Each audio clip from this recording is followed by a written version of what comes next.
Hey guys, it's Graham. What's cracking? I got utterly wrecked by the rain earlier today, and it's an Oklahoma spring rainstorm where you'll get some lightning for a while, cloud covers will move in, you might get a few bits of sprinkling water here and there, and then out come the frigging fire hoses for like 15 minutes, and then it's just gone. And now it's bright and hot and 70 something degrees outside. So we are in the schizophrenic springtime. Before I get into the main thrust of this video, which is about the end of NaNoWriMo, I had a funny English language, Spanish language breakdown incident today. So in my line of work, where I get to meet a lot of people who work in kitchens, and in America that means Latinos, you run into a lot of dialectic differences between the Spanish that I'm mostly familiar with from Spain and the Spanish that I mostly encounter in the field, which is Latin American. A lot of these dialectic differences are harmless. It's just like they use one word for something and I'm familiar with a different word. Frequently, you've got to be careful about which words you use if you speak Castilian Spanish, because common words over there can be very foul words over here, and the vice versa. You run into the same thing with Americans and the Brits. If you say pants, they think underwear, so on and so forth. This one has to do with the word expired. Because I deal with temperature-sensitive items, these are also dated items that I'm delivering to customers. And in this case, sometimes it's pharmaceuticals, sometimes it's foodstuffs. And I was delivering some dairy to one facility, and as I was dropping off stacks, they're going through and checking everything. And this lady goes to hand something to me, and I can tell that she doesn't speak very much English at all. So I just switch over, and she was just she's making this little grunting sound, and then pointing at the box, which had an expiration date from 4 days ago. And so I said in Spanish, it's like, "Oh, is that what's wrong with it?" And she goes, "Yeah, it's expired." And I clicked that what she said was expired, but the word that I heard was weird. And I asked her, "Is what word is that you said?" And she emphasized it as I explained to her, in Spain they say this other word instead. In Spain, the word for when, specifically I've heard this when dairy products, or when food goes bad in the fridge, they say se estropeó. The verb estropear, it means to break, but there are some other connotations to it. The verb quebrar is to break something, but estropear is kind of a different context. It's just it went bad, but you could generally mean that it broke. The word that she used here was vencer, or she said vencer, venció. That means to win, or to beat in a contest. As far as my Spanish goes, it's wait, what?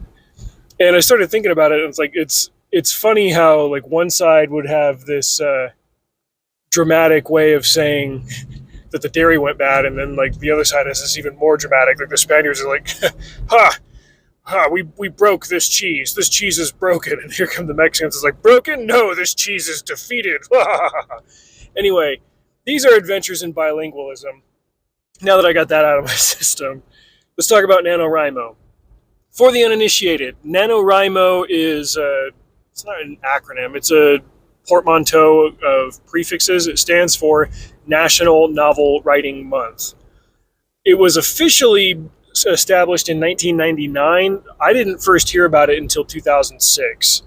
The gist of it is that you commit to participating in the National Novel Writing Month. It's every year in November, and you write a 50,000 word novel in 30 days. That averages out to just under 1,700 words a day. If you're an experienced writer, that is not difficult, but it does require you to keep pace. And you'll have days where you can do less than 1,000 words and days where you can do 3,000 or 4,000 words. My personal best ever was in 2007. I did 20,000 words in one day. I had a day off of work. None of them were usable. It was all garbage, but I just sat down and hammered, and deleted nothing.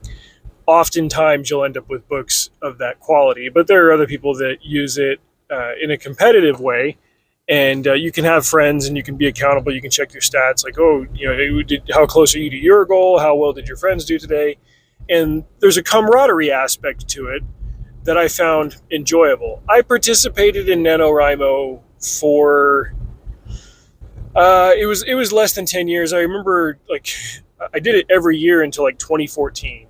And then I just had too much on my plate, and I was like, okay, I can't commit to it just for the sake of continuing to go. So I got this other stuff that I'm working on. I'm just going to stick with that.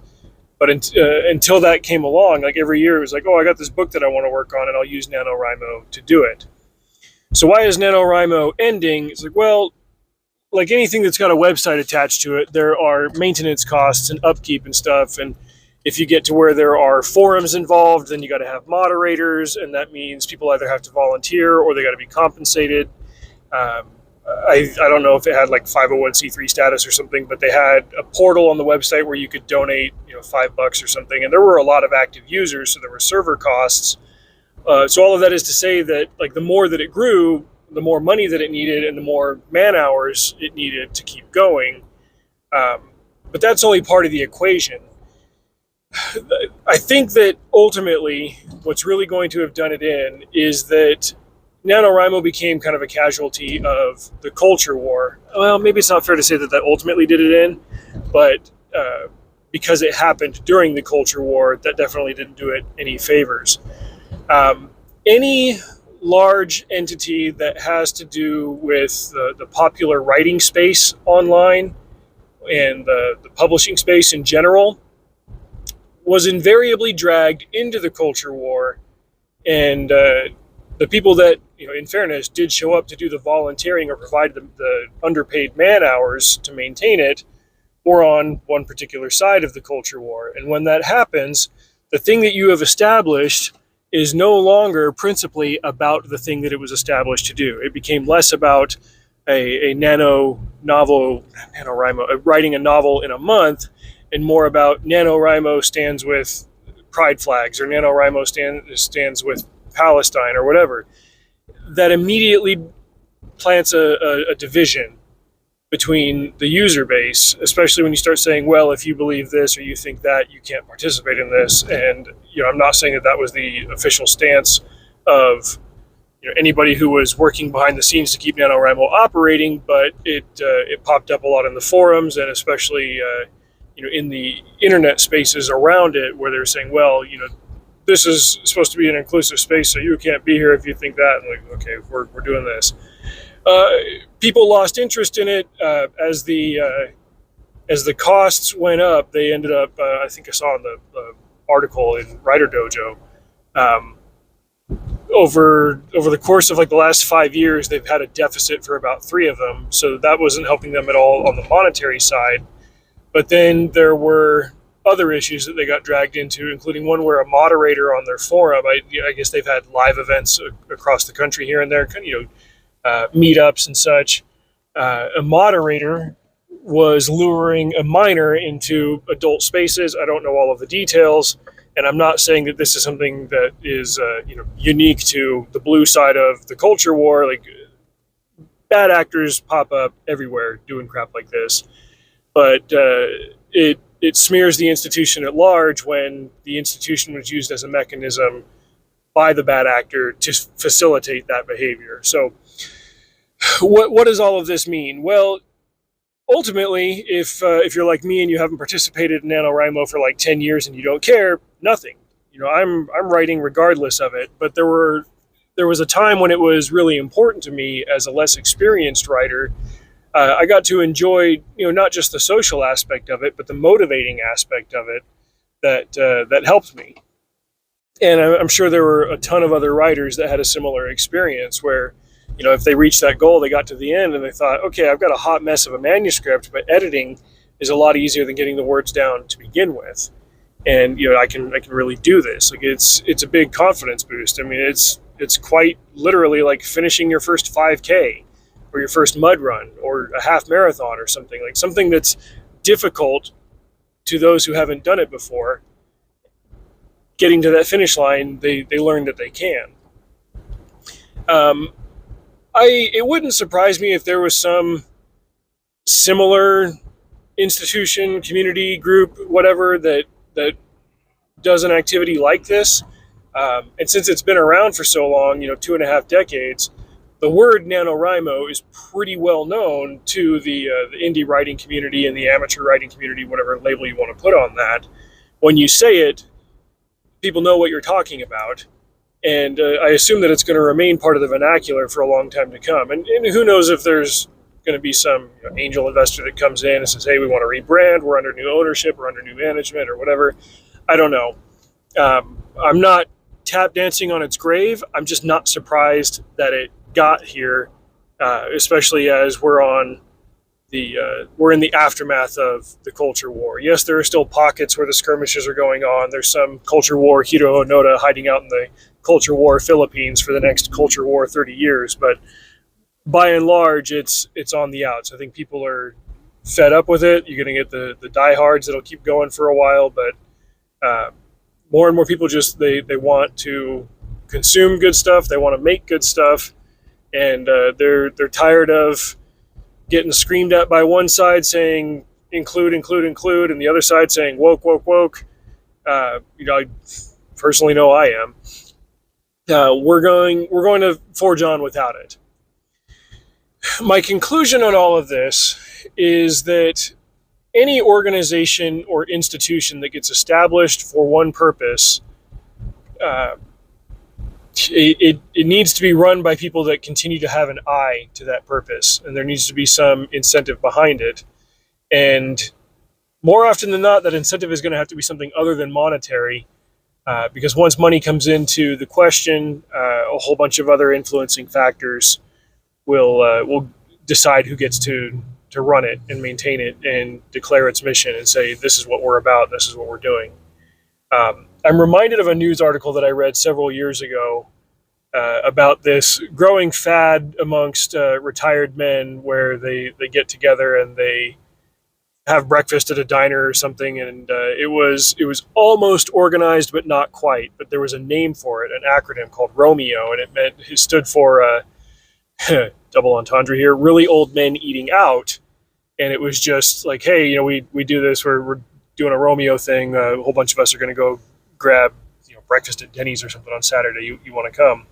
One of the main thrusts of the article was that nobody wanted to actually organize or formalize it. There weren't going to be any membership fees or signups or names on a list or secret handshakes or anything like that. It was just, hey, we got a good thing going here. It's natural. It's organic. Probably the quickest way to kill it is to institutionalize it. This thing will keep going as long as interested parties keep it going. It's going to have to be a matter of individuals choosing regularly to come together and do something. That's the same governing principle, I guess, is what you might call it, in the creative space. Something will keep going as long as interested parties on the same mission path choose consciously to keep it going. I think of the fact that I've been writing for Upstream Reviews for the last 4 years. That's definitely the kind of thing that we are doing. There is a named editor at large, head editor, whatever. We call him the boss, call him whatever, and he doesn't run around and flaunt it. I don't even know necessarily if he sought it out. But he's the head editor, and that just means that he does a lot of scheduling and stuff, and we kind of coordinate through chats and whatnot about like, okay, what's going up on this date? Anybody got an idea to cover this book? Did anybody see this movie? Should we weigh in on this? And we'll bounce ideas off of each other, but it's not like one guy is in charge and we've got server costs to maintain and we're going to do a meetup here or whatever. Like it's as casual as it can be. It's as motivated as it needs to be. What is the objective? We are all on board with the objective. A lot of us are coming from different places in life. It doesn't matter. The objective is that we are here to boost the signal for great works of art that otherwise wouldn't get attention, especially because they're in the indie space. And that's it. If some angel investor wants to come and drop $100,000 on us and say, I'm going to buy your website, none of you can ever write for Upstream again. All that would mean is that we're going to take the $100,000 and start a different website a week later, and it'll not be called Upstream. But that's it. I mean, a cause will continue as long as the interested parties take the initiative to start it up and keep it going. Whoever it was that started up NaNoWriMo 26 years ago, I doubt that the original people were still in charge. I'm sure a lot of the people who were running it for the last several years probably wanted it to stay more or less on track with its original mission, but somehow deviant instigators got in there and took it a couple of different ways. Plus, it got expensive, it got big, the scope of the mission was lost, and here we are. If you are in the arts, and if you are especially in the indie arts, here's the cold water and the tough pill to swallow. You are going to have to do it first and foremost, and in the long run, for the love of the game, because there is not that much money in it, and the ones that get to make a living at it are the exceptions, and the ones that make a ton of money at it are the really lucky ones. Not to say that luck is the only factor. I'm just saying in terms of percentages, the ones that, like the big names and the ones that are buying houses and stuff with their royalties or whatever, the math is not in your favor. Chances are that's not going to be you. If you're going to do it, you got to do it because you love it, and not worry about the rest.